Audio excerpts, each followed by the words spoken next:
The following is a conversation with Eoghan O'Flanagan. In this episode, we're going to talk to Eoghan about his origin stories, his lifestyle, his thoughts on the UK Jiu Jitsu scene, and also why roadmen need to train Jiu Jitsu. This is Hobo Jiu Jitsu. To support us, hit the like button and the subscribe button, and also consider checking our sponsor, Game of Rules. Now that that's said, allow me to present you Eoghan O'Flanagan. The premise of the whole thing is like finding out everyone's like origin story, who you actually are. So it's like an individual character piece. Nice. So like, what's your like comic book origin story? Yeah. Someone else actually came and did this exact same thing, and they never uploaded it. I think I was a bit too candid. Fight Sense, if you Google that on Instagram, they took some rounds on that, and they recorded an interview. But he was like, "Why did you get into it?" And I was like, "I just didn't want a 9 to 5." And he was like, "Are you sure that's the only reason you got into it?" I was like, "It is fun, but essentially, yeah." Yeah, I get that. It makes total sense. Fuck that! When you wake up at like 7 a.m. and it's fucking torture, that is motivation enough. Yeah, I do. 100% couldn't agree with you more. The fear of waking up early guided my whole life. So now that that's like what you do, what are like your thoughts on the like quote unquote jiu-jitsu lifestyle? It's fucking good, I wake up at 10. I could wake up earlier realistically, but I enjoy sleeping, and I also have to spend time with the missus at night. So like if I get home, I just go straight to bed. It's like I would literally not see her the whole day. So I'll do like morning training. I'll wake up at 10, train at 11. I'll probably wake up at 10:30, start training at 11:15. I'm late most of the time, and then finish training 12:30, maybe 1, and then do something in between, wrestling, weights, cardio, and then following that I'll come back, try to eat something, then go here for 6 p.m. to 9 p.m. And that's basically Monday to Friday. And then Saturday I'll do a seminar, and Sunday I'll try to rest unless I'm flying back from the seminar.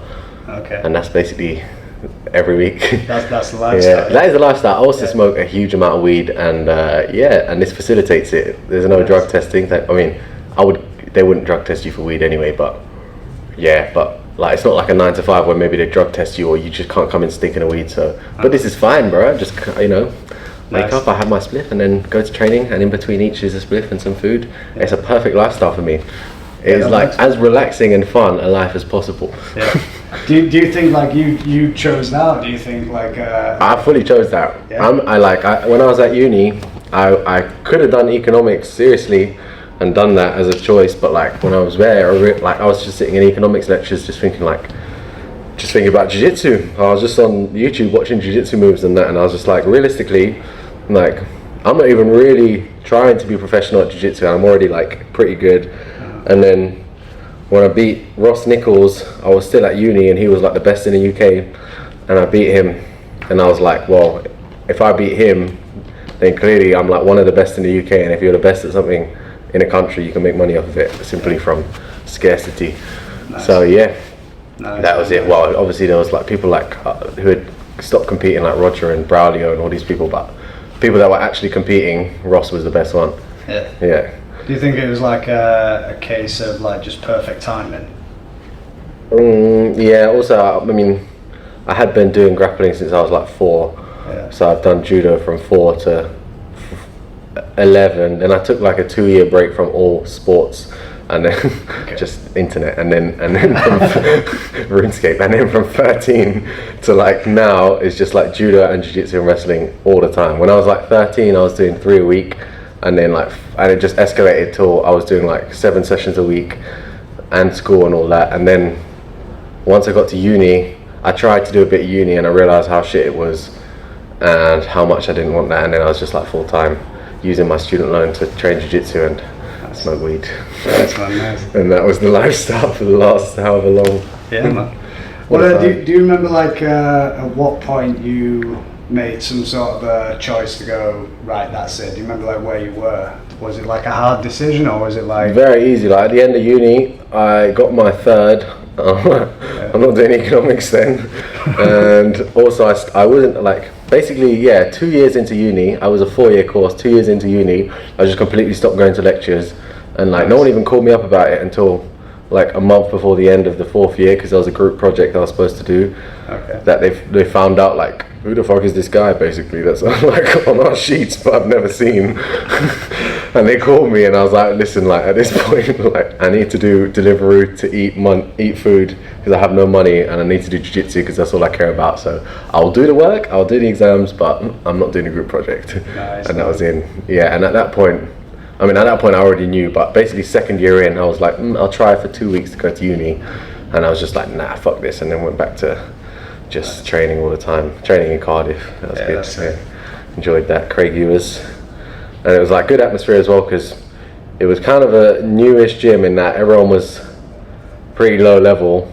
So I could try stuff on everyone. I mean, that was shit as well, bear in mind, but you could try stuff on people there, and like the coach there helped me all the time. Craig Ewers would always help me with like wrestling techniques, and also just let me do whatever the fuck I want. So it's like perfect. When you're at uni, you don't really want to be like given some rigid schedule. So yeah, it was perfect. Nice. Yeah. Someone said to me that jiu-jitsu is the physical representation of your personality. Would you say that that's quite the same for you? Would you say like in your just wanting to be free and creative, do you think that like reflects quite well to you? Maybe, yeah. Maybe. It's hard for me to say from my point of view. Yeah. But I mean, like, cause yeah, for me, all I'm thinking about is like the perfect technique. Like it's just one technique for each reaction, and the quicker you hit that move, the better. And it's just not really. It isn't really an art form. What is it? John Danaher was saying, which I agree with, is like, the more open the position is, the more artful you have to be to actually like trick people, and then the more like controlled and like the position is, like back control. You're not going to start doing backflips because you're already there. It's just a couple moves away from the finish. Yeah. So yeah, all I think about when I'm doing jiu-jitsu is like the path of least resistance, and like using body weight and strength in such a way that will make people weak. And yeah, like I'm not even necessarily like, sometimes I'll be sparring it and I'm just looking for subs hard, and I'm like, if it's a white belt, I don't give a shit, I'll just sub them like 10 times over and over again. And sometimes I'll just be training for like pure efficiency and like really focusing on the decision making.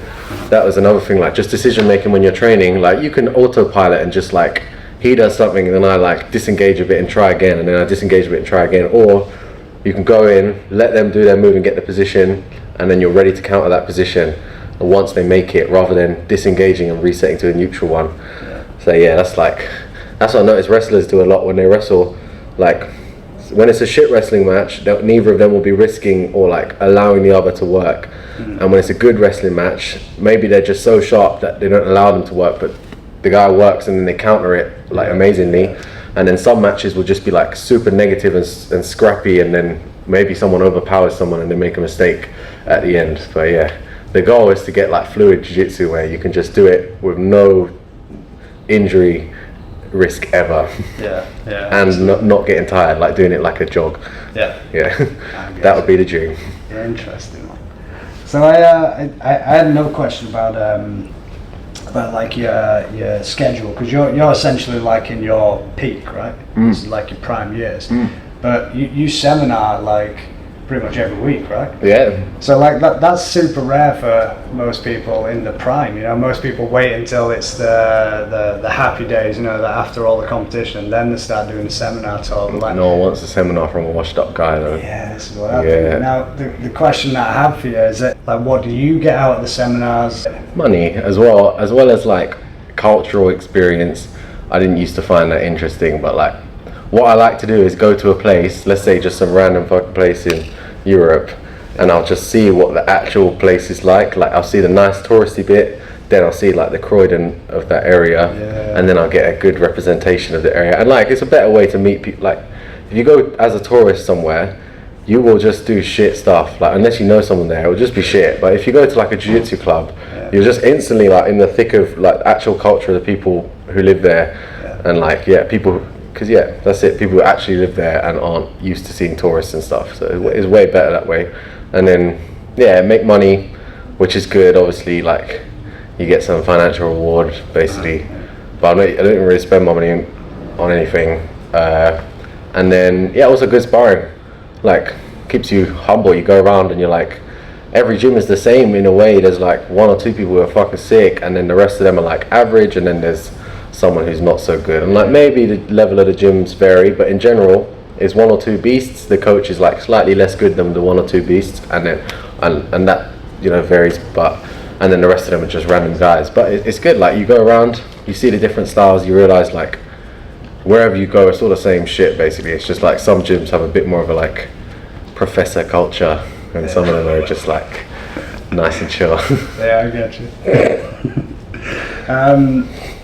You've done like quite a lot of tours around like the UK as well. Yeah. Do you think that the grappling standard in the UK is like good enough overall to compete with like the rest of the world?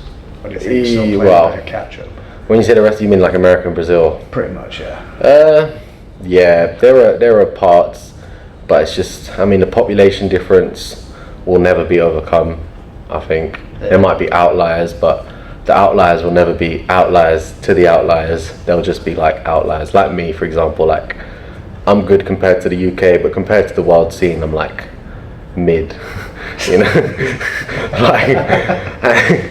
And like it will stay like that indefinitely, I think, to be honest, because it's just like a population thing at the end of the day. And Brazil has like population. There's just a more outdoorsy country. Like that's maybe why they'd be better at football, but also it's BJJ. In a way, I think like over time, America will be the best. Like USA will be the best. USA and Canada, and then Russians, if they get involved heavily, like all those kind of guys, if they get involved heavily and the instruction will start being translated into a language they can understand, then they'll get fucking good. Yeah. I'm trying to think, like places like Germany as well, they'll have up and coming guys, but I think because USA has the wrestling, that's it really. They will never get over. Never get past, because there was just so much access to jiu-jitsu that other people wouldn't really even have. Like most people, you say jiu-jitsu to them, and it's just like it's karate to them, and like that will never change. And like if they see it on TV, it will never be interesting. Even ADCC, you see like a little screen of 2 little guys scrapping, and it's like, what the fuck is a throw by to someone who doesn't? Like to someone who's doing jiu-jitsu, it's like so obviously a good position if you get to the back, but for someone else it's like, well, he's on top. You know. So yeah, I don't think the spectator thing will ever pick off in such a way that there'll be like big pub fans like they have in football here, like people going to the pub and watching jiu-jitsu. It's probably never going to happen, unfortunately. That might be a good thing though, you know. Yeah, I mean, I guess for the money it would be bad. Like obviously we'd get more money if that happened, but yeah. Anyway, for culture though, it would definitely help the culture. If everyone would know how to do some wrestling, then probably people would be like less cuntish in general, like, and the lifestyle would be better. Probably save money on the NHS. Fewer roadmen about just chefing each other. Be like utopia. But then everyone would be on steroids, wouldn't they? There you go, how to fix the world. Everyone would be juiced up on fucking Tren instead of like cokeheads. So yeah, I don't even know, to be honest. A couple more questions for you. Go on. Super quick ones, like, or maybe not. But what's like your dream for yourself now? Do you have one, or is it like just continue to ride the wave, or is like? Do you That's have kind a of this. vision for I the just future? want to like, let's say minimum dream would be financially stable doing jiu-jitsu. Okay. Like, that's a bare minimum, right? Above that would be financially stable without having to do jiu-jitsu, i.e. I've already done it and I just get money from BJJ Fanatics, and I get money from maybe like the occasional seminar that I get paid a shitload for. And yeah, that's it really. Okay. That would be the ideal. If I don't have to work and then just do like the occasional seminar or just easy BJJ Fanatics money, then yeah, and I could just train when I want, and also I'll have access to teaching but not have to teach. Yeah. So it sounds like the money thing sounds like an important thing to you, but it doesn't. Correct me if I'm wrong, but it doesn't sound like that's your be all and end all. It sounds like it's a ways to a means sort of thing. Yeah, it's like it's a necessity to have just enough. Yeah. And then anything more than that is like, I don't really give a shit if I don't ever go on a private jet sort of thing. And like, if you just get really good at something, that is almost money in itself. Like, some sheikh will give you a Rolex if you're good enough at something, you know. Like, you know, you won't need the money, you'll just get weird favors that will just equate to money essentially. Nice. Yeah. Nice. That's how it's been so far, I guess. Last question for you, man, I promise I'll let you go. I've been asking this to a few of the guys up north, so it'd be interesting if it has same translation down south, but it's if it has anything to you, but like, what does jiu-jitsu mean for you? Well, it's just it's like a lifelong pursuit. Yeah. That you would just, it's pure entertainment until you die. And it's like, was it some guy that I knew, Jonas said that it's like drugs in reverse, in that you get the hangover first, which is the exhaustion, and then the endorphins afterwards. Yeah. So it's like the healthy version of doing drugs your whole life. And well, I don't know if it's that healthy, obviously, because I just had knee surgery, but but yeah, and also it's like, it's both a sport and like intellectual pursuit, and like all the bullshit they say about like, wrestling is so tough, it makes you this and that. Like, I think when you first start, it doesn't really like make you super calm. It might make you like extra reactive and like hyped up and pumped. Like when you're a blue belt, you think you're fucking sick and you could run over everyone. But by the time you get to like, you've done it for years and you realize some people are just freaks and they'll walk in the first day and it's fucking hard to sub them. And like, that will make you humble in a way that you can like also just trying things over and over again and failing, and then eventually getting them, or like just having competition success will just like, it's just validation, I guess, to yourself that you're not wasting your time. And it does translate over into other stuff. Like, people are panicking over little things. Same with jiu-jitsu. If you panic, you just lose instantly, and if you don't panic, then you get a little bit of time to breathe and think, and that tends to help in general in life. I don't know, if someone's trying to argue with you, you can just like wait till they calm down before you try to negotiate, for example, and that would be thanks to jiu-jitsu. Nice. Sick, man. That's pretty much everything I wanted to know. Great. Appreciate it, man.